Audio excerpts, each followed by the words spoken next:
হযরত জিবরাইল, হযরত মিকাইল, হযরত ইসরাফিল। আল্লাহ পাক নির্দেশ করবেন এদের জান কবজ করো। ইসরাফিল, মিকাইল জান কবজ হবে।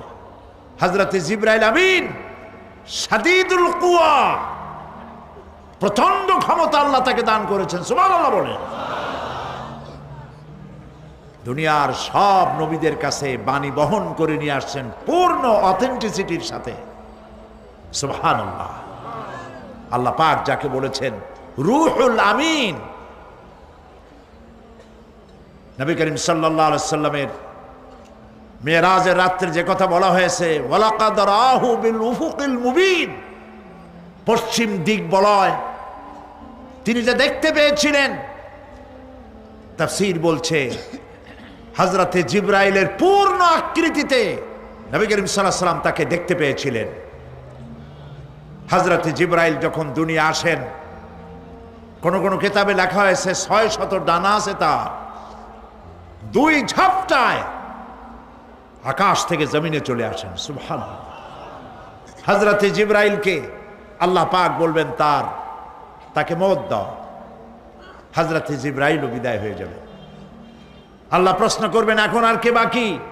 মান বাকিয়া ইয়া মালাকাল মউত। মালাকুল মউত বলবেন হে আল্লাহ তাআলা, এখন তোমার সামনে আমি দাঁড়িয়ে আছি, আর কেউ নাই। আল্লাহ পাক বলবেন মুত ইয়া মালাকাল মউত। আল্লাহু আকবার। মুত ইয়া মালাকুল মউত, মরে যা, মরে যা। মালাকাল মউত মরে চলে যাবে, এরপরে আর কেউ নাই। আল্লাহ রাব্বুল আলামিন এই অবস্থায় কত বছর কত কাল চলে যাবে আল্লাহ পাক ভালো জানেন, কেউ নাই।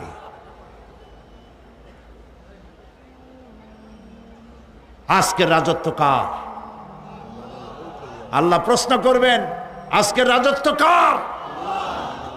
আল্লাহ পাক আওয়াজ দিবেন, বলবেন আজকের রাজত্ব কার?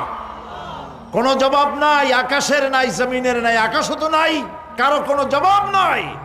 আল্লাহ পাক বলবেন লিল্লাহি ওয়াহিদুল কাহ্হার। আজ একমাত্র রাজত্ব হচ্ছে পরাক্রমশালী আল্লাহ রাব্বুল আলামিনের। আল্লাহ পাক বলবেন ইয়া দুনিয়া আইনা সুজারুকি, হে পৃথিবী তোর গাছগুলা কই? ইয়া দুনিয়া আইনা জিবালুকি, হে পৃথিবী তোর পাহাড়গুলা কই? আইনাল জব্বারিন, স্বৈরাচারেরা কোথায়? কারো কোনো জবাব হবে না। আল্লাহ পাক এরপরে আবার মানুষগুলিকে চিন্তা করবেন, সুবহানাল্লাহ। ওয়া ইযাল কুবুরু বু'থিরাত, যা কিছু মাটির মধ্যে লুক্কায়িত ছিল সবগুলি আল্লাহ পাক বের করে নিয়ে আসবেন। হাসরের ময়দান হবে, উপস্থিত হবে সমস্ত মানুষ, কেউ পলায়ে থাকতে পারবে না কোথাও। কুমিরে যারে খাইছে, বাঘে যারে খেয়েছে, আগুনে যারে পোড়াইছে, পানিতে যে পচে গেছে, পোকামাকড়ে যারা খেয়েছে, কোনো পথ নাই। সবাই আল্লাহর দরবারে উঠবে, পায়ে জুতা নাই, মাথায় কাপড় নাই, পরনে কোনো কাপড় চোপড় নাই, উলঙ্গ উলাঙ্গিনী। উম্মুল মুমিনিন হযরতে আয়েশা সিদ্দিকা রাদিয়াল্লাহু তাআলা আনহা, নবী করিম সাল্লাল্লাহু আলাইহি ওয়াসাল্লামের জবান মোবারকে এটা শুনে কেঁদে ফেললেন, বললেন ইয়া রাসূলুল্লাহ, আমারও কি সেই অবস্থা হবে? তিনি বললেন হ্যাঁ। উম্মুল মুমিনিন বললেন ইয়া রাসূলুল্লাহ, তখন কি আমার শরম হবে না?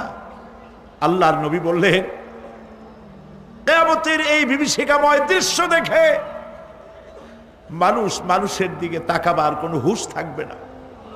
সব মানুষ উপরের দিকে তাকায় থাকবে, নিচে তাকাবার কারো কোনো ক্ষমতা থাকবে না। মানুষ অস্থির হয়ে যাবে। সেই হাসরের ময়দান বিচারক আল্লাহ রাব্বুল আলামিন প্রত্যেকটি মানুষকে তার কৃতকর্মের জন্য হিসাব দিতে হবে। আল্লাহ রাব্বুল আলামিন বলেন, পরকালীন জীবনের ব্যবস্থাপনাটা কেমনে হবে শোনো। ইন্নাস সামআ ওয়াল বাসারা ওয়াল ফুআদা কুল্লু উলাইকা কানা আনহু মাসউলা। কিয়ামতের দিন প্রত্যেকটি মানুষকে তার শ্রবণ সম্পর্কে, তার দৃষ্টি সম্পর্কে, আর অন্তঃকরণের কল্পনা সম্পর্কে প্রত্যেকটি ব্যাপারে আল্লাহ পাক জিজ্ঞাসা করবেন। কান দিয়েছিলাম, কি শুনেছো? যা শুনছো তা আমল করেছো কিনা? আমার নিষেধ করা জিনিসগুলি শুনছো নাকি? কানের জবাব দিতে হবে। কান আল্লাহ পাক দিয়েছেন, সুবহানাল্লাহ। আল্লাহ পাক দিয়েছেন কান। এই কান দুটো যার নাই, কান আছে শুনতে পায় না, কত বড় কষ্টে আছে সে। মানুষে চিল্লায় কথা কয়, সে বুঝেই না। আছে না এমন? এই কানের সম্পর্কে প্রশ্ন করা হবে, শ্রবণ সম্পর্কে, দর্শন সম্পর্কে প্রশ্ন করা হবে। যা দেখতে নিষেধ করেছি সেগুলো দেখছো নাকি? এর শুকরিয়া আদায় করেছো নাকি? দুটি চোখ, এর শকর আদায় করা কি সম্ভব ভাই? আদায় করা সম্ভব? এই দুটি চোখ যদি না থাকতো, আমার গর্ভধারিণী মাকে দেখতে পারতাম না। এই সুন্দর চোখ দুটি যদি আল্লাহ না দিতেন, আল্লাহর এই সুন্দর সৃষ্টি দেখা থেকে বঞ্চিত হয়ে যেতাম। আল্লাহকে বলি, মনিব, হে বিশাল আকাশের মালিক, তুমি দয়া করে না চাইতে আমাদের শরীরে যা দিছো নিয়ামত, মৃত্যুর আগে ছিনায় নিও না। দুটি চোখের শকর আদায় করতে পারবো না। চোখের মধ্যে পানি আছে, কান্নার পানি না, সবসময় চোখে পানি আছে। চোখে আমরা পলক দেই না? কত কুদরত আল্লাহ পাকে। এই পৃথিবীতে দিনে রাতে অসংখ্য পলুয়েশন, রোগ জীবাণু সমানে উঠতেছে। এখন যদি মাইক্রোস্কোপ যন্ত্র এখানে থাকতো, তাহলে দেখতেন এই পরিবেশটা কত দূষিত, কত পলিউশন, কত জার্ম। এগুলি নাকের মধ্য দিয়ে পেটে যাচ্ছে, চোখের মধ্যে ঢুকতেছে। ক্রমাগত চোখের ভিতরে ধুলাবালি ঢুকবে, আর পরিষ্কারের কোনো ব্যবস্থা যদি না করা হয়, চোখের দৃষ্টি নষ্ট হয়ে যেতে পারে। এই জন্য আল্লাহ রাব্বুল আলামিন চোখের ভিতরে মেডিসিন রূপী এক প্রকারের পানি রেখেছেন, আর অটোমেটিক চোখের পাতা ওঠানামা করে প্রতি মুহূর্তে চোখকে ক্লিন করে দিতেছে। এই চোখ সম্পর্কে আল্লাহ রাব্বুল আলামিন প্রশ্ন করবেন, অন্তঃকরণ সম্পর্কে প্রশ্ন করবেন। জবাব দেওয়া সেদিন বড়ই কঠিন হয়ে যাবে। এই জন্য আল্লাহ রাব্বুল আলামিন দুনিয়াবাসীকে সতর্ক করে দিচ্ছেন। তিনি আরো বলছেন, ওয়ালাকাদ খালাকনাল ইনসানা ওয়া না'লামু মা তুওয়াসবিসু। ইহুদি যেমন ধর্মের নাম, গতানুগতিকভাবে ইসলাম তেমন কোনো ধর্মের নাম নয়।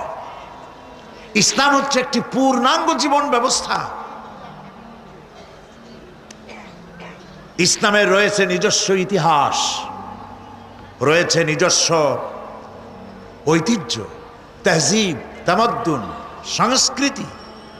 এক কথায় ইসলাম এক কালজয়ী মহান আদর্শের নাম। সুবহানাল্লাহ বলেন।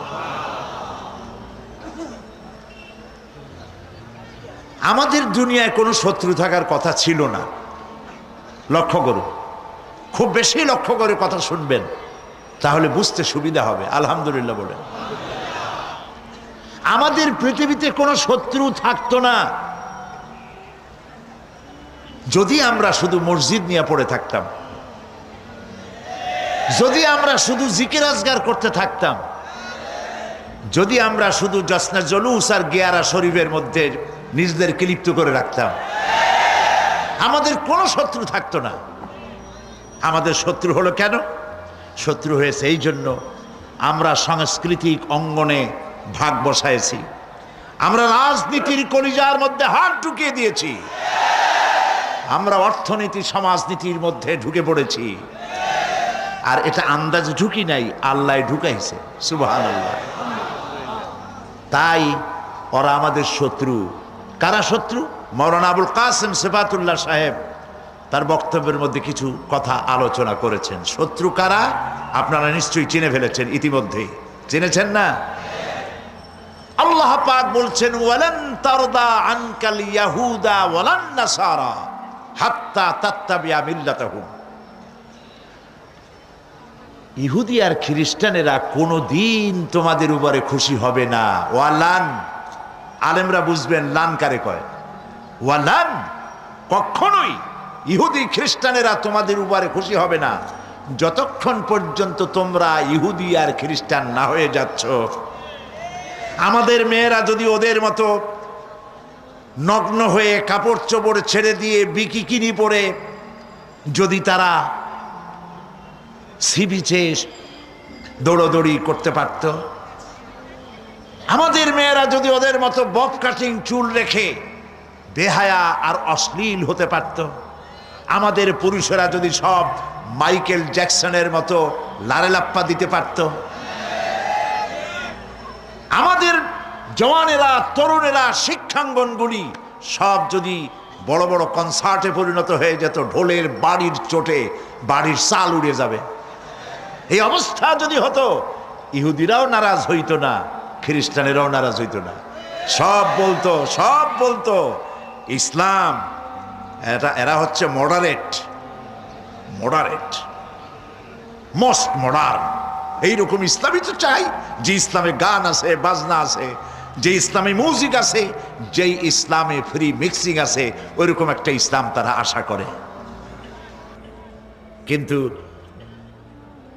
সূর্য পশ্চিম দিক থেকে উদিত হতে পারে, মুসলমানেরা কোনোদিন খ্রিস্টান আর ইহুদিদের এই আশা পূরণ হতে দেবে না। প্রিয় ভাই সব, যুগ যুগ ধরে ইসলামকে ধ্বংস করার জন্য দুশ্মনেরা প্রাণ চেষ্টা করেছে, কখনো লাঠি দিয়ে, কখনো তীর আর তরবারি দিয়ে, কখনো কামান আর বন্দুক দিয়ে, কখনো হাইড্রোজেন বোম অথবা অ্যাটম বোম, পারমাণবিক বিস্ফোরণ দিয়ে মুসলমানদেরকে শেষ করতে চেয়েছে। মুসলমান কি শেষ হয়ে গেছে?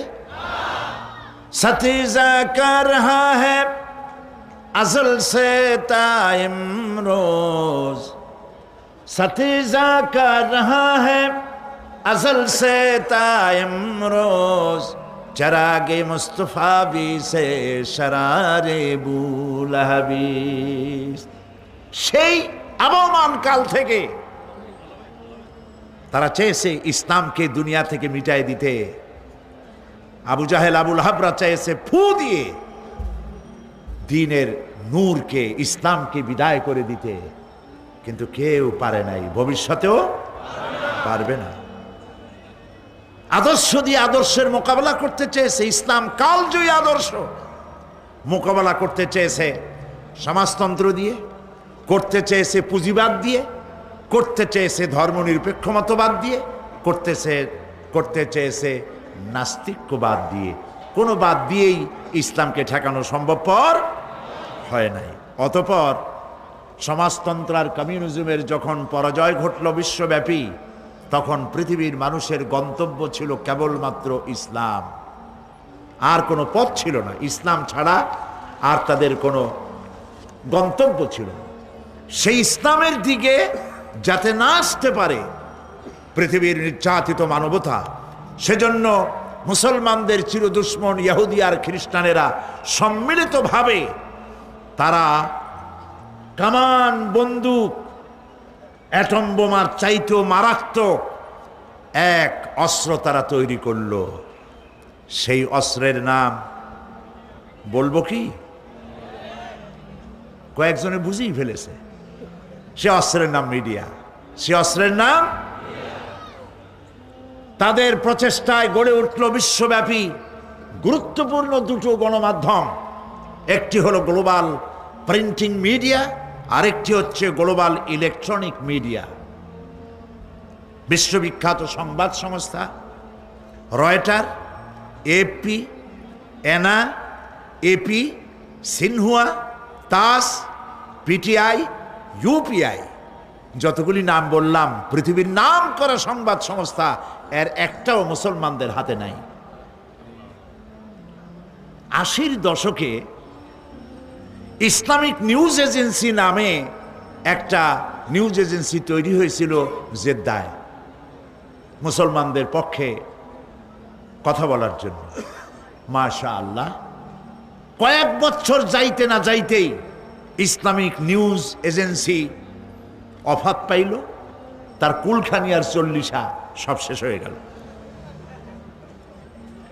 এখন বিশ্বের তাবৎ গণমাধ্যম ইহুদিরা কন্ট্রোল করছে। আর ইহুদিদের সম্পর্কে আল্লাহ পাক তো আমাদেরকে চিনায় দিয়েছেন কে তোমার বন্ধু, কে তোমার শত্রু। ওয়ালা তাজিদান্না আশাদ্দান নাসি আদাওয়াতান লিল্লাযীনা আমানুল ইয়াহুদা ওয়াল্লাযীনা আশরাকু। আল্লাহ পাক বলছেন, হে নবী, হে নবী, গোটা পৃথিবীর বুকে মোমেনদের জন্য মানব গোষ্ঠীর ভেতরে দুটি সম্প্রদায়ের মতো জঘন্য মারাত্মক দুশ্মন আপনি আর পাবেন না। কে বলছেন? তার একটা হলো ইহুদি আর একটা হলো মুশরিক। এই ইহুদি আর মুশরিক তারা মিডিয়াকে হাতে নিল, তিলকে তান বানাইল।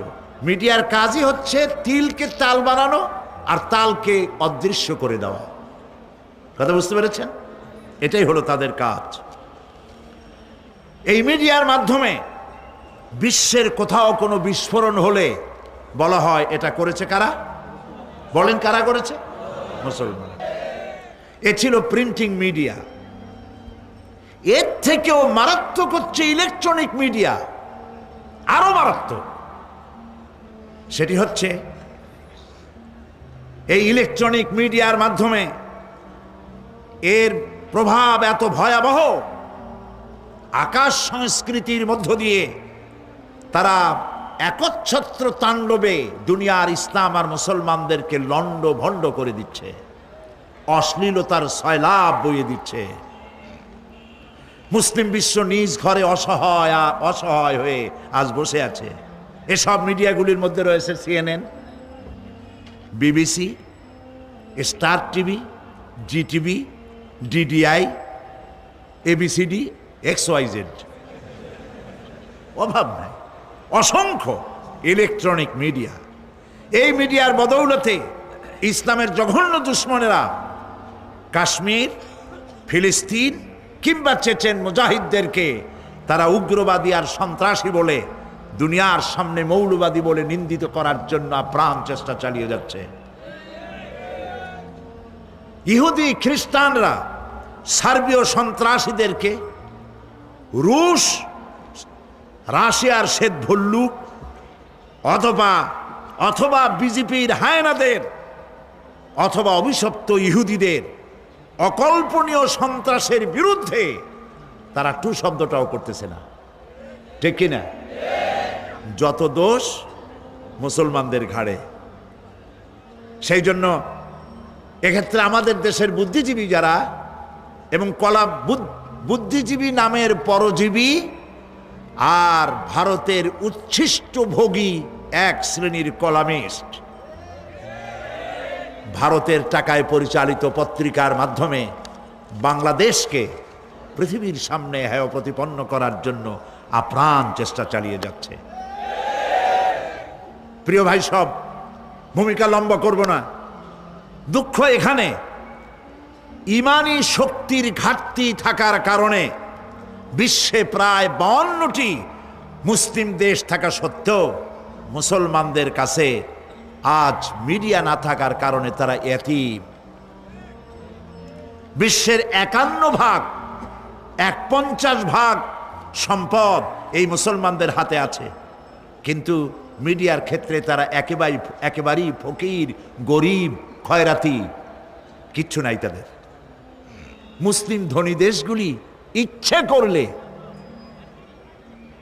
বিবিসির মতো, ভয়েস অব আমেরিকার মতো powerful radio centre, radio station এবং নিউজউইক, টাইম, রিডার্স ডাইজেস্ট অথবা হেরাল্ড ট্রিবিউনের মতো পত্রিকা বের করে এ সমস্ত কথার দাঁত ভাঙ্গা জবাব তারা দিতে পারত। সেজন্য আজ আমি প্রয়োজন মনে করি শক্তিশালী ইসলামী গণমাধ্যমে ইসলাম বিরোধী প্রচারণার মোকাবেলায় শক্তিশালী গণমাধ্যম অপরিহার্য। এই লক্ষ্যে ইসলামী দেশগুলোকে নিয়ে একাধিক সংবাদ সংস্থা অথবা ব্রডকাস্টিং কর্পোরেশন অসংখ্য পত্র পত্রিকা বের করে এগুলির জবাব দেওয়া যেতে পারে। মুসলমানেরা যদি এ পথে এগিয়ে না আসে তাহলে এই বদনামের শিকার হতে হতে তাদেরকে একদিন শেষ হয়ে যেতে হবে। প্রিয় ভাই সব, আমি আজ জওয়ানদের যারা যুবক সাংবাদিকতার মহান পেশায় তাদেরকে এগিয়ে আসতে বলছি। আজকে সাংবাদিক যারা একটি মহান পেশায় তারা নিয়োজিত, এই বিশাল মাহফিল প্যারেড ময়দানের ভেতরেই আবদ্ধ হয়ে থাকতো যদি না সাংবাদিক ভাইয়েরা ঠান্ডাকে উপেক্ষা করে তারা রিপোর্ট তৈরি করে পত্রিকায় না দিতেন। পত্রিকায় দেয় বলেই গোটা চিটাগং জানে, বাংলাদেশ জানে, বাংলাদেশের বাইরে জানে। তবে এটা আমি জানি এবং বিশ্বাস করি সব পত্রিকা এটা দেবে না, কারণ তাদের কলিজা জ্বলে। আল্লাহর রহমতে যেসব পত্রিকা এগিয়ে আসছে আমরা দোয়া করব আল্লাহ পাক এসব পত্রিকাগুলির কাটতি, সার্কুলেশন সংখ্যা এবং মানুষের মহব্বত এইসব পত্রিকার প্রতি আল্লাহ বাড়ায় দিন, কোরআনের কারণেই বাড়িয়ে দিন। সুতরাং দেশের স্বাধীনতা, সার্বভৌমত্ব, অখণ্ডত্ব, সর্বোপরি জাতিসত্তাকে টিকিয়ে রাখার লক্ষ্যে মুসলিম যুবকদের সাংবাদিকতার মহান পেশায় এগিয়ে আসা উচিত বলে আমি মনে করি। যদি তা না করা হয় তাহলে মানবতার বিরুদ্ধে অস্ত্রই শুধু সন্ত্রাসের হাতিয়ার হবে না, বরং তথ্য সন্ত্রাসও পারমাণবিক অস্ত্রের চাইতে ভয়ঙ্কর রূপ ধারণ করে ইসলাম এবং মুসলমানদেরকে ধ্বংসের পথে এগিয়ে নিয়ে যাবে। আল্লাহ সেই অবস্থা থেকে আমাদেরকে রক্ষা করুন, আমরা বলি আমিন। প্রিয় ভাই সব, কোরআন শুনতে এসেছি আর কোরআন আমি শোনাবো বেমাশিয়াতিল্লাহ তাআলা, বিইজনিল্লাহ, বেফদলিল্লাহ। কোরআনের বিরুদ্ধে যতই সন্ত্রাস হোক, এর বিরুদ্ধে যতই অপবাদ হোক, অপপ্রচার হোক, কোরআনকে কেউ বন্ধ করতে পারবে না। সুবহানাল্লাহ বলে। আসেন শয়তানের ওয়াসওয়াসা থেকে আল্লাহর শুরু করছি। কোন সূরা আলোচনা করতেছিলাম? সূরা আন-নাবা। গতকাল যেখান থেকে শেষ করেছি ওখান থেকে শুরু করছি। ইন্না ইয়াওমাল ফাসলি কানা মিকাতান ইয়াওমা ইউনফাখু ফিস-সূর يوم ينفخ في الصور فتأتون أفواجا وفتحت السماء فكانت أبوابا وسيرت الجبال فكانت سرابا সাদাকাল্লাহুল আযীম। ইন্না ইয়াওমাল ফাসলি কানা মিকাতা, নিঃসন্দেহে বিচারের দিনটি পূর্ব থেকেই নির্ধারিত হয়েই আছে। ইয়াওমা ইউনফাখু ফিস-সূরি ফাতা'তুনা আফওয়াজা, যেদিন সিংগায় ফুঁক দেওয়া হবে তখন তোমরা দলে দলে বেরিয়ে আসবে। ওয়াফুতিহাতিস সামাউ ফাকানাত আবওয়াবা, আর আকাশ সমূহ খুলে দেওয়া হবে তখন তা শুধু দরজা আর দরজা হয়ে যাবে। ওয়াসুইয়িরাতিল জিবালু ফাকানাত সারাবা, আর পাহাড় সমূহকে চালিয়ে দেওয়া হবে ফলে তা মরীচিকায় পরিণত হয়ে যাবে। তেলাওয়াতকৃত আয়াতের এই হচ্ছে তর্জমা। আমি শুরুতেই বলেছিলাম সূরা নাবা হচ্ছে নবী করিম সাল্লাল্লাহু আলাইহি সাল্লাম বলেছেন, কেউ যদি দুনিয়ায় বেঁচে থাকা অবস্থায় পরকালীন দৃশ্য চোখে দেখতে চায়, সেজন্য সূরা আন-নাবা, সূরা আল-মুরসালাত, সূরা আন-নাজিআত, সূরা আল-ইনফিতার, সূরা আত-তাকবীর, এই সূরাগুলি যেন পড়ে, তাহলে কিয়ামতের দৃশ্য নিজ চোখে অবলোকন করতে পারবে। সুবহানাল্লাহ বলেন। পরকালীন জীবন সম্পর্কে কোরআন যেসব যুক্তি পেশ করেছে, তা হলো আল্লাহর এসব কিছুই বিচক্ষণতার বাইরে ছিল না, লক্ষ্যহীন এবং নিরর্থক নয়। আল্লাহ পাক বলছেন, আফাহাসিবতুম আন্নামা খালাকনাকুম আবাসা ওয়া আন্নাকুম ইলাইনা লা তুরজাউন। তোমরা কি ভেবেছো যে তোমাদেরকে সৃষ্টি করা হয়েছে খামোখা, আর তোমাদেরকে আমার কাছে ফিরে আসতে হবে না? এটাই কি মনে করেছো? ওই যে গতকাল বলেছিলাম, ইট, ড্রিঙ্ক অ্যান্ড বি মেরি, খাও, পান করো, ফুর্তি করো, এই দুনিয়ায় শেষ কথা, আমাদের আর মরে মাটির সাথে ভেসে যাব, আর উঠতে হবে না। এরকম খামাখা আল্লাহ তোমাদেরকে সৃষ্টি করেছেন, তাই কি ভেবেছো? আল্লাহ রাব্বুল আলামিন কোরআনে কারীমের অন্যত্র বলেন, আয়াহসাবুল ইনসানু আইয়ুতরাকা সুদা। মানুষ কি ভেবেছে যে তাদেরকে নিরর্থক আমি সৃষ্টি করেছি? মোটেই না। ওয়ামা খালাকনাস সামাওয়াতি ওয়াল আরদা ওয়া মা বাইনাহুমা লাইবিন। আল্লাহ পাক বলেন, এই আকাশ আর জমিন আর এর মধ্যবর্তী যা কিছু আমি সৃষ্টি করেছি, কোনোটাকে খেল তামাশার বিষয়বস্তু করে তৈরি করে নাই, নিরর্থক করে বানাই নাই। প্রত্যেকটি সৃষ্টির পেছনে বিচক্ষণতার দাবি হিসেবেই সৃষ্টি করা হয়েছে। বিরাট কারণ রয়েছে, খামোখা বানানো হয় নাই। এই পৃথিবীর একদিন শেষ হয়ে যাবে, এই বিশ্ব ব্যবস্থার একদিন পরিসমাপ্তি হয়ে যাবে। এই আকাশ থাকবে না, এই জমিন থাকবে না। বিশ্বাস করেন? আর যারা জবাব দিলেন না, বিশ্বাস করেন? এই আকাশ, এ জমিন, এ মানব গোষ্ঠী কিছুই থাকবে না, একদিন সব শেষ হয়ে যাবে। বিশ্ব ব্যবস্থার পরিসমাপ্তি কিভাবে ঘটবে? কোরআনে কারিমে আল্লাহ রাব্বুল আলামিন পরিষ্কার করে বলে দিচ্ছেন। লক্ষ্য করো কেমনে এই পৃথিবীকে ধ্বংস করা হবে। আল্লাহ পাক কোনো জিনিসকে গোপন রাখেন নাই, ওপেন সিক্রেট, সবগুলিকে খুলে খুলে আল্লাহ বয়ান করে দিয়েছেন। এই পৃথিবী আল্লাহ রাব্বুল আলামিন কেমনে ধ্বংস করবেন, কেমনে কিয়ামত হবে, বিশ্ব ব্যবস্থার পরিসমাপ্তি কেমনে হবে, আল্লাহ পাক কোরআনে কারিমে বলেন, ইযাস সামাউ ফাতারাত ওয়া ইযাল কাওয়াকিবু তাসারাত ওয়া ইযাল বিহারু ফুজ্জিরাত ওয়া ইযাল কুবুরু বু'সিরাত। ইযাস সামাউ ফাতারাত, আকাশসমূহ বিদীর্ণ হয়ে যাবে, বিদীর্ণ হয়ে যাবে। কাতাইয়িস সিজিল্লি লিল কুতুব, কিতাবের পৃষ্ঠা যেমন একটার উপরে একটা পড়ে, শুনতেছেন কথা? বইয়ের পাতা যেমন একটার উপরে একটা পড়ে, এভাবে উল্টাতে থাকলে অনুরূপভাবে আকাশসমূহ একটার পর একটা বইয়ের পাতার মতো পড়ে ভেঙ্গে চুরে চুরমার হয়ে যাবে। সুবহানাল্লাহ। ওয়াইদাল কাওয়াকিবু তাসারাত, সমস্ত তারকাগুলি বিক্ষিপ্ত হয়ে পড়তে থাকবে।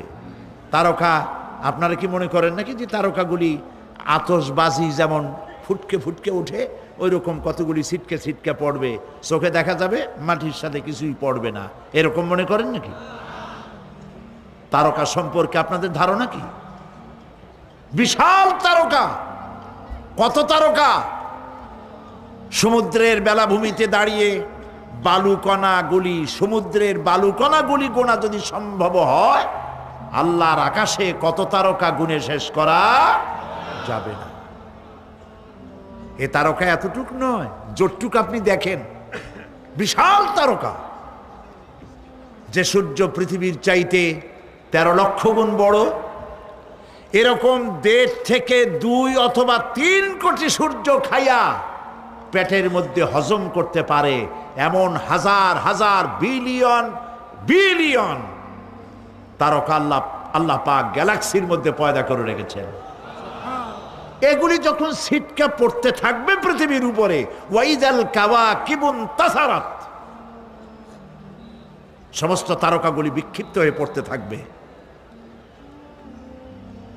ওয়াইদাল বিহারু ফুজ্জিরাত, সমুদ্রগুলি দীর্ণ বিদীর্ণ হয়ে যাবে, সমুদ্রের পানিগুলি নিঃশেষিত হয়ে যাবে, তলদেশ ফেটে যাবে এবং তলদেশ থেকে অগ্নি উদ্গীরণ হতে থাকবে, সমুদ্রের তলদেশ থেকে। বিশ্বাস করেন? গতকাল আলোচনা করেছি না, এই মাটির মধ্যে আছে না আগুন, পাথর পোড়াইয়া আলকাত্রার মতো লাভা বানাই দিতে পারে এমন প্রচন্ড উত্তপ্ত আগুন রয়েছে মাটির ভেতরে। সমুদ্রের পানিসমূহ নিঃশেষিত হয়ে যাবে, দীর্ণ বিদীর্ণ হবে, সেখানে আগুন জ্বলতে থাকবে। কি ভয়াবহ দৃশ্য হবে! আর কবরের মধ্যে যা কিছু আছে কবরগুলি তা উদ্গীরণ করে দেবে।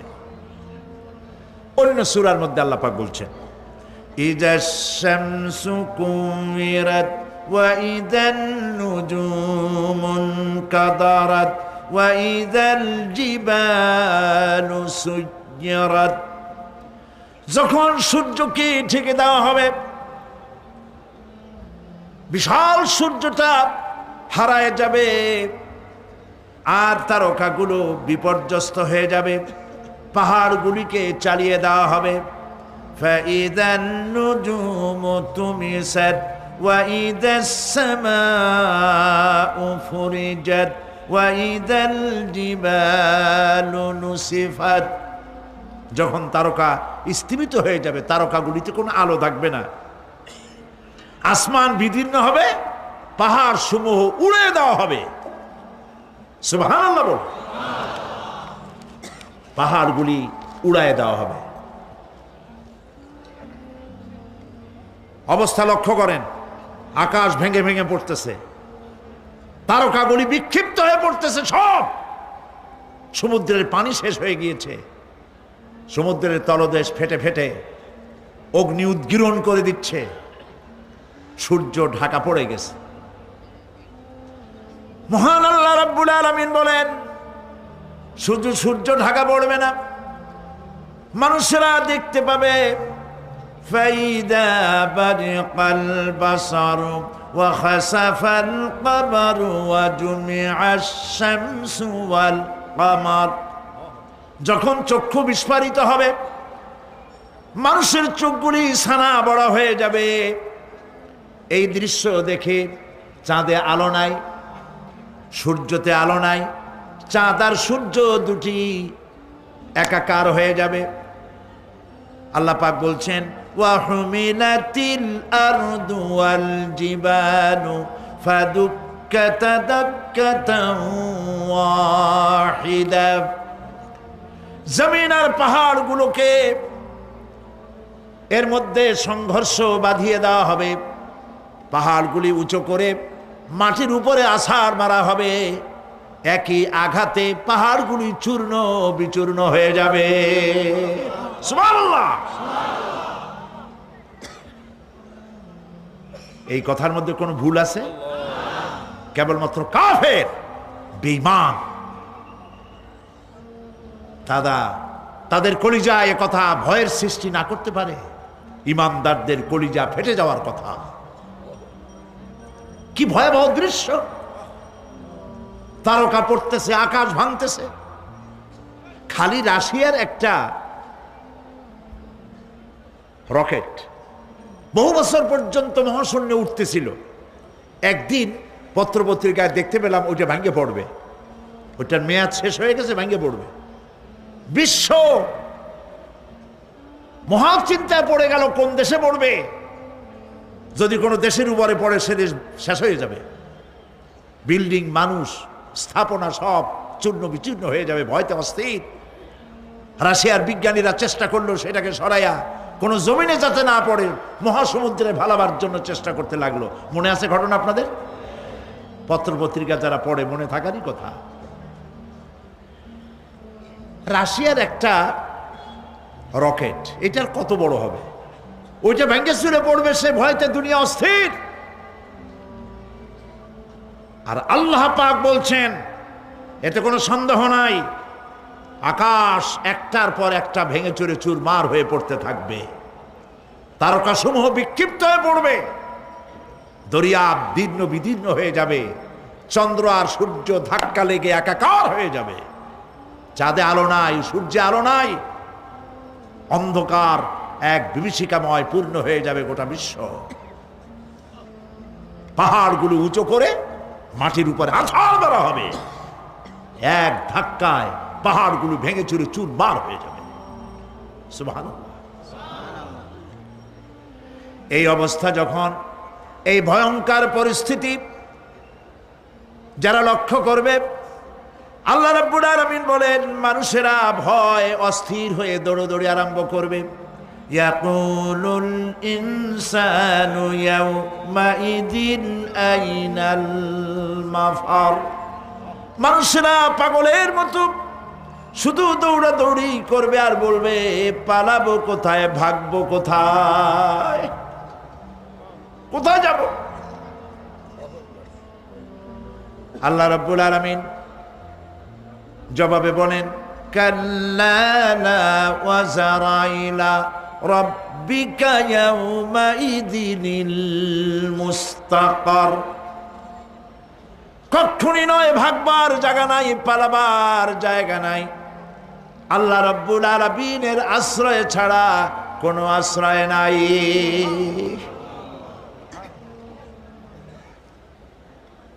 এই বিভীষিকাময় দৃশ্য হয়ে যাবে, সব মরে যাবে, কেউ বাঁচবে না।